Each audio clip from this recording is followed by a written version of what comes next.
Welcome back, everybody, and welcome to the 9th and final Swiss round here at DreamHack Montreal Hearthstone Grand Prix. We've had 8 grueling Swiss rounds over the last day and a half. The players are tired, but they are more excited than ever to book their spots in the top 16 of this tournament. My name's Cora, and I'm actually going to be casting this round with Lorinda by my side. Lorinda, we've got 2 really awesome games, but they are going to be 2 grueling matchups because it's 4 well-known players, and it is all win and in, lose, and it's not looking good. We are going to have a couple of 6 and 3s that will make it into the top 16, but the tiebreakers are the deciding factor. Yeah, you need to have really fantastic tiebreakers. So our first matchup is going to be Canadian native Cydonia versus Swarm. Swarm, the only thing we know about him is that he did, unfortunately, get reverse swept by Terrence in the previous round. So he wants this win more than ever, I am sure. And then our second series is going to be Muzzy versus Chris LeBlanc. Chris, if he were to win this series, would be in his 2nd consecutive top 16 at North American DreamHacks. And Muzzy needs this, perhaps more than anybody, because Zalay is 7-1. So Zalay is already through to the top 16 of this tournament. And Muzzy needs to meet him there because they are fighting for the direct qualification into the World Championships through the last call, most HCT points in the Americas region. So all 4 of these players really, really want this. Let's go ahead and talk a little bit more about Cydonia, because at the very beginning of yesterday, we were making predictions. We were throwing around names of people who might be able to take this entire tournament. Dr. J was one of them, Muzzy and Zalay, of course, but Cydonia was another very popular pick. He is a local Canadian. He's a member of Team Solo Mid. He, after having such great success in HCT last year in the World Championships, sort of died down a little bit. What do you think it would mean to him if he were able to take his first DreamHack, Lorinda? Absolutely huge for Cydonia. He's put a lot of work into, especially HGG, but into everything he does. His stream has blown up because he's put so much work into it. And he is a big, one of the game's big analysts, one of the game's big thinkers. And I think he wants to prove to everybody that his bad run is really restricted to DreamHacks. Yeah. And after a while, people start saying, can he even play Last Hero Standing? Of course he can play Last Hero Standing. It's just a slightly different lineup situation, but he has had this really bad run of DreamHacks. So not only is a win always important, but it'll shut up 1 or 2 of the whispers, oh, maybe he's not so good at this format.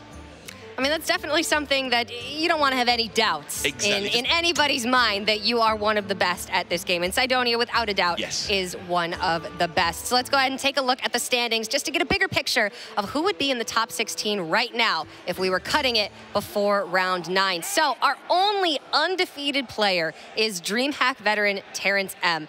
Him, as well as Walla Oompa, Teebs, and Zalay are all through to the top 16. That right there is 4 fantastic names. Then we've got Canada native Monsanto, who also played in HCT. He's sitting at 6-2. Iniesta, who we saw on stream a couple of times. Insom, Muzzy, Tars, Talion, Coach Twisted, who we saw yesterday. We have not seen Swarm. We've seen Hot Meowth. Dr. J has been on stream a couple of times.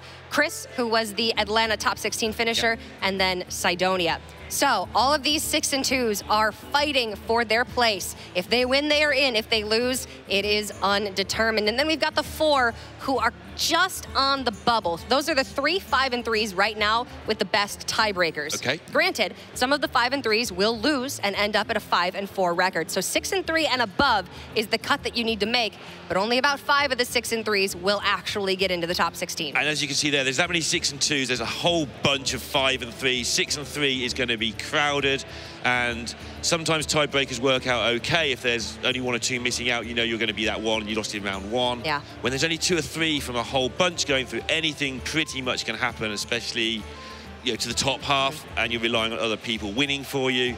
You want to go 7 and 2 and just get that over with. And that's why this round is so especially important for Cydonia and Muzzy, because they lost both of their rounds yesterday. So their tiebreakers are looking a little bit iffy. But let's go ahead and check out our picks and bans for Cydonia versus Swarm, see what they are bringing to the table.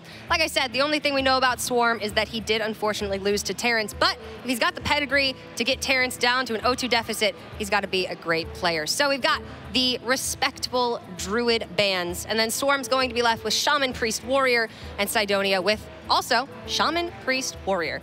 Interesting thing, we haven't seen as much Shaman as I think maybe people expected. We've seen a reasonable amount of it, but Paladin has been taking that extra slot a lot of the time. So interesting exactly how this mirror match works out. You can imagine It's likely to be Kazakus Priest, it's likely to be Pirate Warrior, and Shaman is just mainly Evolved Shaman. I think that the Evolved Shaman is probably the safe bet, but are they mirrored lineups? Are they not? We will have to see. Let's get right into the first match of round 9.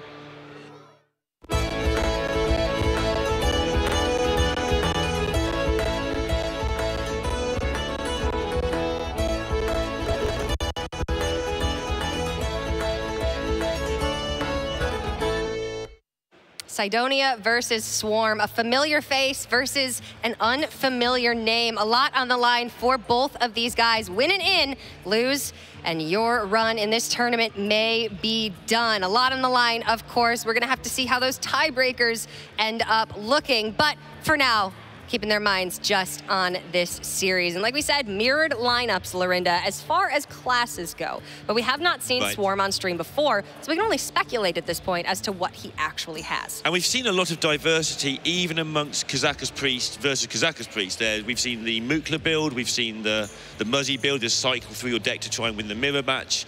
We've seen the more balanced build with Cabal, with Talon Priest. We've seen a lot of different builds even within the fact it's Highlander, but let's find out what these guys have got in their builds. We're going to go straight into the match. All right, so it is going to be Swarm on his Razakis Highlander Priest up against Cydonia on the Pirate Warrior in game number 1. Pirate Warrior, you really only have the one singular game plan. Get on board very quickly, push as much damage as you possibly can, but this Highlander Priest build has a lot of anti-aggro tools. That's how it intends to take most of the games, is flush out the aggro in the early game, stabilize, draw through the majority of your deck, pick up the combo pieces, and then you should be able to just find the win from that point. So with the Galaka Crawler and a Spirit Lash, Tar Creeper in the opening hand, Swarm is looking very, very capable of dealing with the early aggression from Cydonia. Yeah, even the Priest of the Feast, just in case you need to stabilize later on, the whole thing is going well. And doesn't have to reveal any of that, he can just plop the loot order out and look all innocent.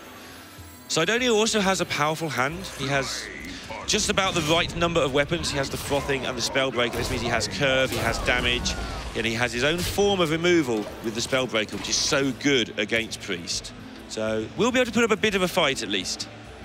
Forced to play a little bit off of curve there, but nothing too detrimental just yet. Pirate Warrior often has to play the trade game a little bit in the early turns, and then eventually needs to find that point where they can switch from dealing with their opponent's minions efficiently with their own weapons to pushing the face damage really effectively. Swarm, however, has those disruptive tools, picks up the Gluttonous Ooze even, which until you see Fiery War Axe or Arcanite Reaper probably won't come down.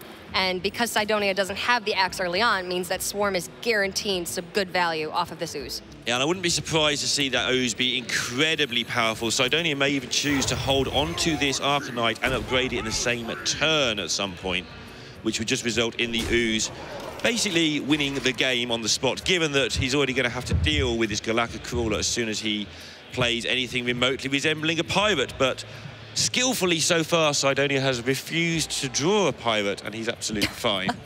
Yes, that all skill, I'm sure, Lorinda. Other than the N'Zoth First Mate patches on 1, but the Spirit Lash made quick work of that.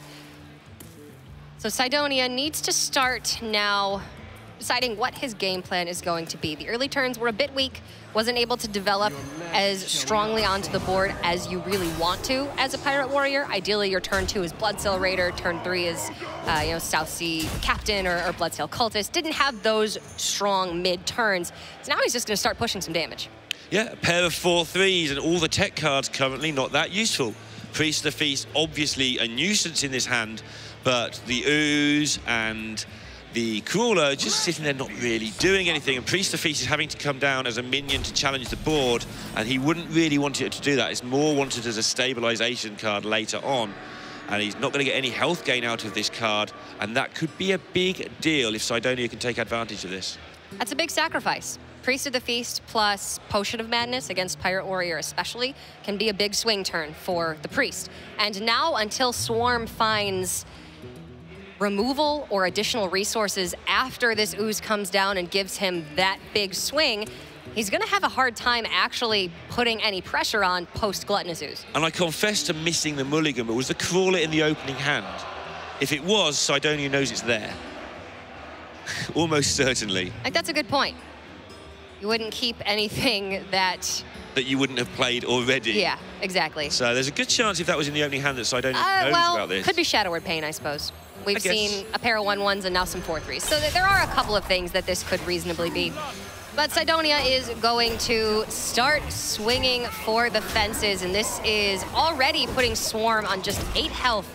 Gluttonous Ooze comes down, takes away that weapon, gives him 5 armor, but Cydonia is left with a pretty formidable board still. Yeah, except then the Pirate's there now as well, which can be munched up. So both those things can be done in the same turn. It's going to be very painful for Cydonia. The armor coming from this Ooze. Helping. It's almost like playing a mini Anduin. You clear the board and gain 5 armor. All right, so Swarm back up to 13. Cydonia has 4, 7, now 8, 9, 10, 14, I believe. Wow. 4, 5, 6 mana. I think he's just got it. Just when you think you've stopped the Pirates with your tech cards. I mean, that South Sea deckhand pickup may have just been exactly what Cydonia needed, and he is going to take game number 1. A blistering fast start from the Pirate Warrior, exactly what he needed. Not even a Galaka Crawler, a Tar Creeper, and a Gluttonous Ooze could save Swarm in this game.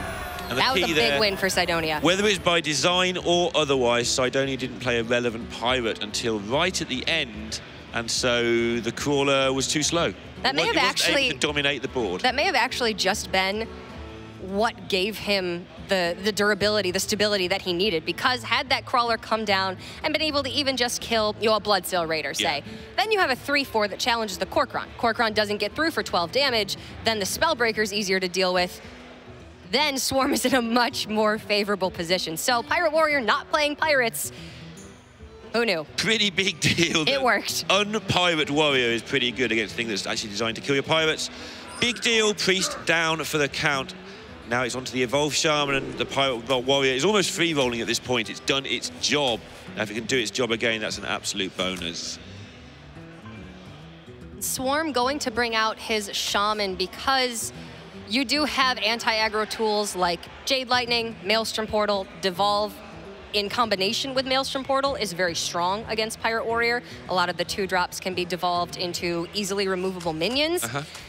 Key there is you need to draw those. Primal Fin Totem and Bloodsail Corsair don't line up very well into the early tools that Cydonia has. Swarm's still going to be struggling with what we see in his mulligan.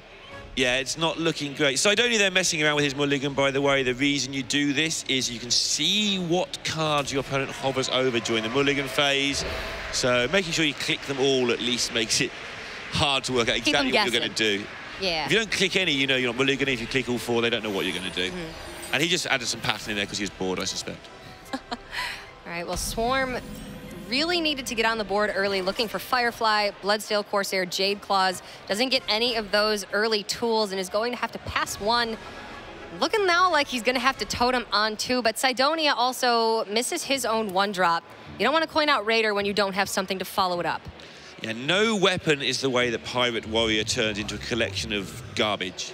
Yeah. It's like, I think it's about 1 game in 8. I can't remember where I saw that stat, or even if I did, but that's how it feels, and that's how it's worked out since I've been using that stat. Something like 1 game in 8, you just don't get a weapon at a relevant time, and the game just falls apart, because all of this hand, you can see how great it would be with a weapon, but without one, it's just doing nothing for now. Now, the reasoning behind Cydonia coining out the Bloodsail Raider is this directly challenges Primal Fin Totem if it comes out on 2. So you can go ahead and kill it right away. Does sort of give Swarm the read that Cydonia may not have weapons in hand.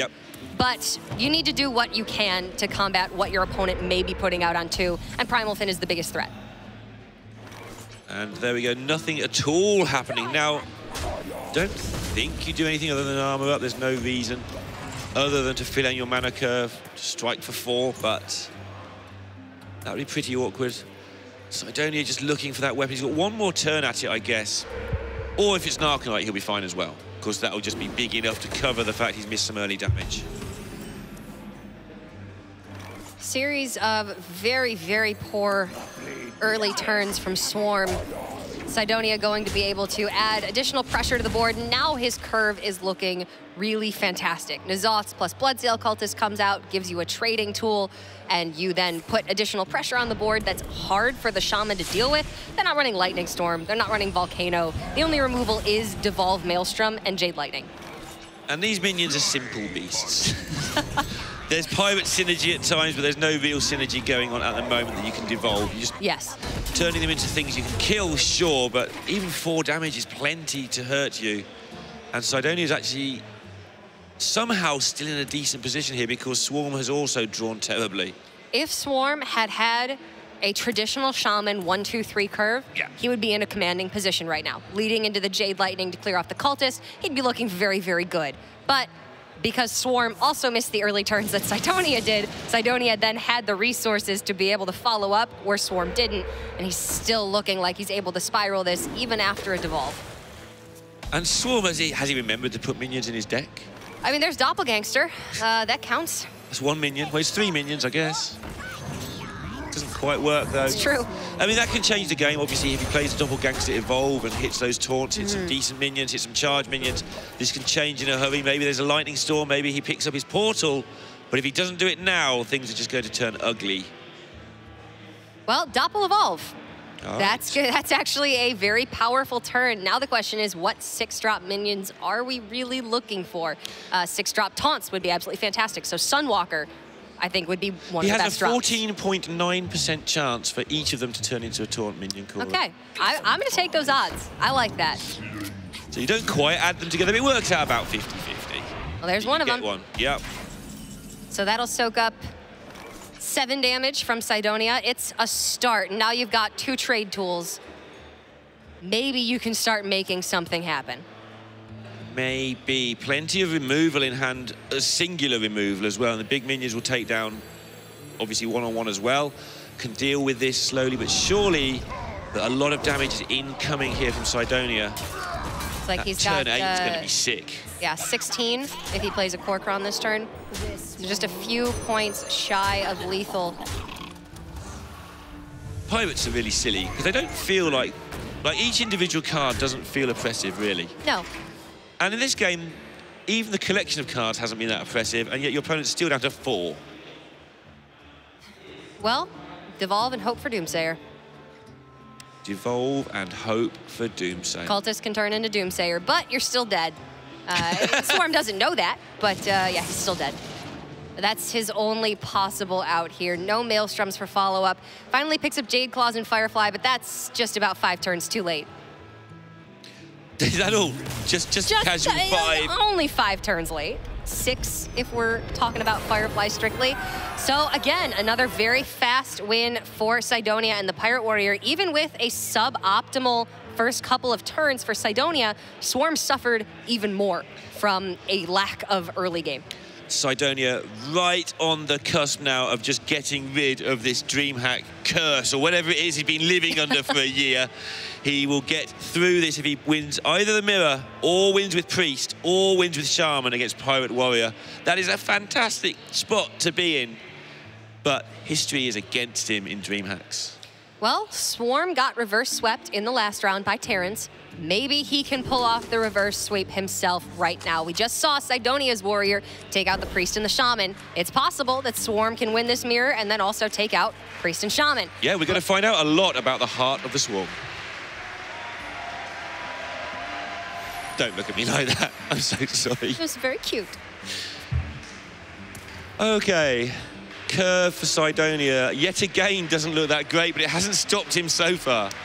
You got Fiery War Axe, you're doing all right. Double Arcanite Reaper is heavy. I would say Swarm has a little bit of an edge here, but not too much, especially since the first several turns in the Pirate Warrior mirror are going to consist of trading.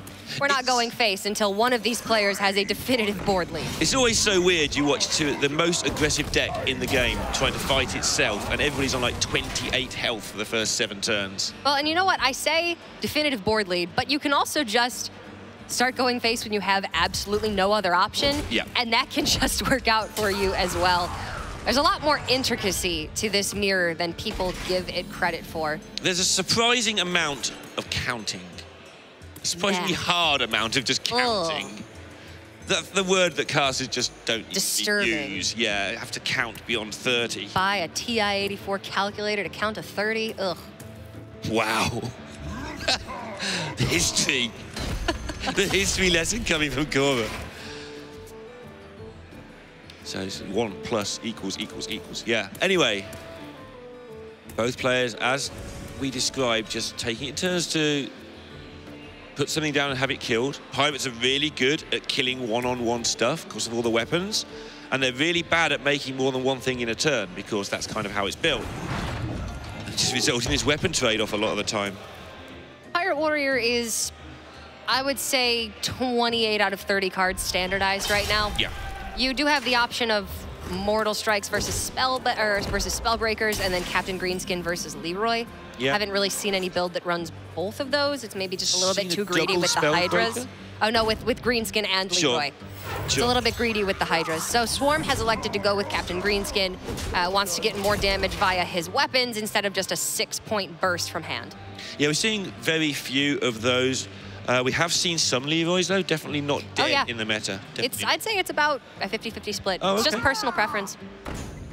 Yeah, I think for a while Leroy almost vanished completely, but obviously it is making a bit of a comeback. Turns out that hitting people, especially Priest for 6 from your hand, just gives you that extra surprise value. They just can't get rid of that, obviously. So Swarm has had some early advantage, but it is still looking very, very close as Cydonia's weapon can trade evenly into the Bloodsail Cultist as well. Greenskin's going to be a big deal because that's 1 extra minion that's going to get killed by the weapon. And now both sides, as you can see what's been happening, the weapons have been taking down the minions, and we're going to have this weapon versus weapon. It has been very back and forth, very even up until this point. The Spellbreaker can live if Cydonia chooses to trade with the Fiery War Axe, and now having drawn the Bittertide Hydra, I think that is exactly what you were going for. Suddenly it's GG. Yeah, 1 draw can really, really change the tides here. What can Swarm pick up that can deal with this Hydra? Not 3-mana Pirate, unfortunately. And it's looking like Cydonia is just going to race straight through this lineup. Yeah, I mean, this would be when Swarm has no other option but to go face, except Cydonia is just going to kill him next turn. Sure, yeah. And I have seen games similar to this, but obviously not this, where the player who's been forced into going face suddenly just wins because they draw the Leroy or the Heroic Strike, and the race just doesn't quite work out. But in this occasion, that is not going to happen. Cydonia, 12 on board, 5 in hand. That's 17. Swarm only has 16. And in a matter of just about 20 minutes, Cydonia has secured himself a spot in the top 16. He's not messing around. He wants that spot, and he wants to go take a break. And I'm really pleased to see it. No offense to Swarm at all. Hopefully he gets through as well on tiebreakers, but I'm so glad Cydonia has finally got through to a DreamHack top 16 because he can now really set this stall out and show us what he's made of. We all know how great this player is. Especially on his home turf, it has to be all that much more special for him. He has been really working so very hard to grow his stream. He's been practicing best of 5s with friends. He has been putting in the absolute utmost time and effort to make it to this point. So congratulations to him on securing his spot in the top 16 with now a 7-2 record in the Swiss. It's an absolutely incredible run. And then I say that, we've got Terrence who's undefeated at this point. These players are